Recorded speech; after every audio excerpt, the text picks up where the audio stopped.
Yeah, I have no idea what's going on. I had technical difficulties. We'll see who shows up here in just a minute. He's still really new at this live thing. Yeah, nobody's here yet.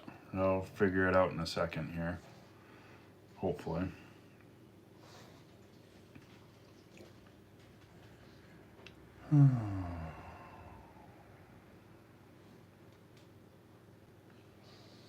Hey, there we go. Can you guys hear us a little bit better now, hopefully?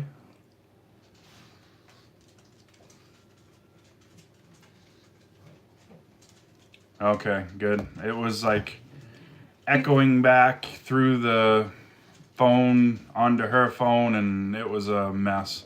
I'm not real good with this live stuff, but Mike Sherman, it's past your bedtime. It's not that late, is it? Daniel Atkins, you're out doing a little bit every day. That's awesome. Good evening, Arthur Bowers. Len's keeping busy. Good to see you. Brianna Gorman, hello from Idaho. Well, hello from Maine.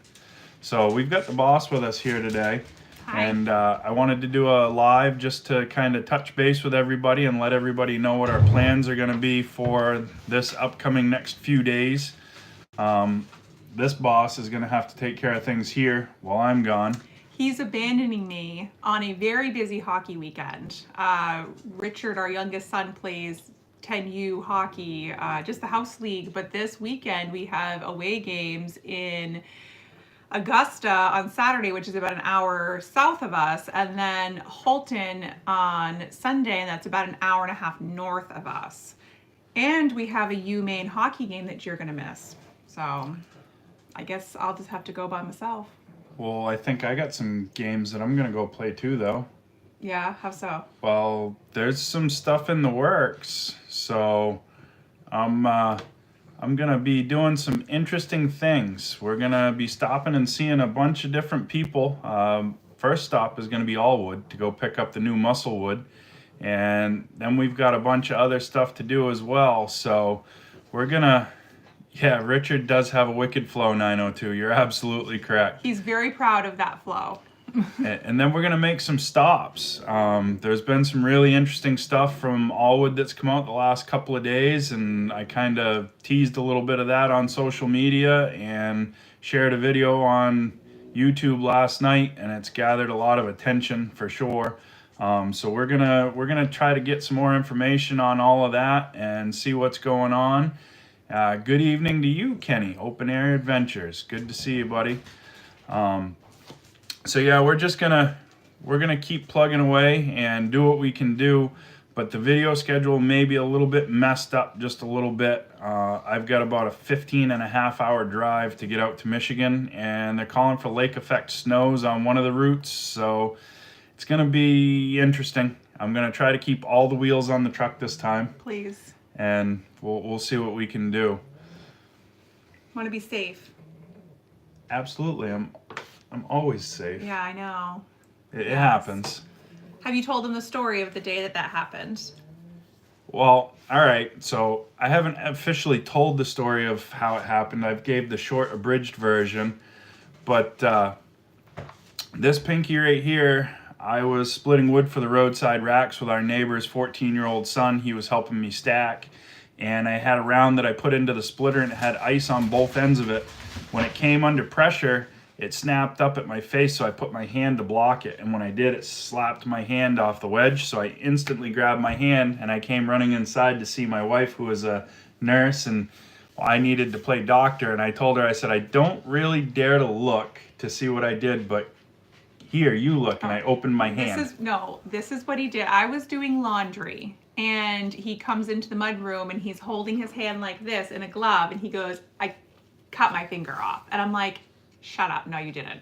And he's like, no, he goes, I think I did. I think I cut my finger off. So I took his glove off, and sure enough, there was only half a finger on that. It was a clean cut. And I'll tell you, true love is when you fish a finger out of a glove and stick it in a cup of ice and head to the emergency room with it. So here we are. He turned a little pale, a little sweaty, but we got him through.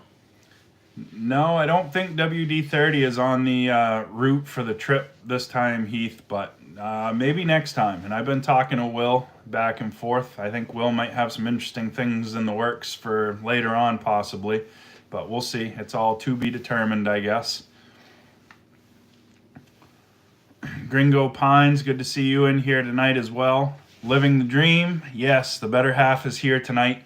I wanted to bring her on. She may not do a whole lot in the firewood yard with us, but I can't do what I do without her, and she's better to look at than I am. So if we don't have Kevin here, I got to have something good for you guys to look at. So there you go. I don't know if I'm any better looking than Kevin, though. So, I mean, that's tough competition. Robert Dalberg. Robert made a comment, but I can't see it yet. The chat's a little behind on my phone, so it is what it is.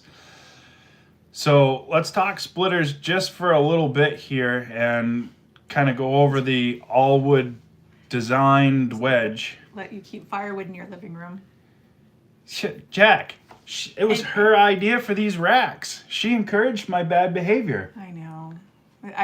It's very messy though. I do have some regrets, but I grew up with firewood. So I've been working with firewood since I was a little girl. We would always buy a truckload of, a pulp truckload full of tree length. And then I lived with my parents and my grandparents, and we would process, cut it, split it, and just leave it to season over. We would do that in spring, and then we would season it over the summer. And then in the fall, we would move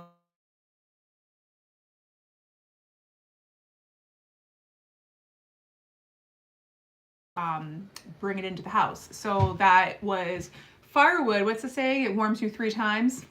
Once when you cut it, once when you move it, right? And then or stack it, and then once when you burn it. Hold up. We just got our very first super chat ever going live from here.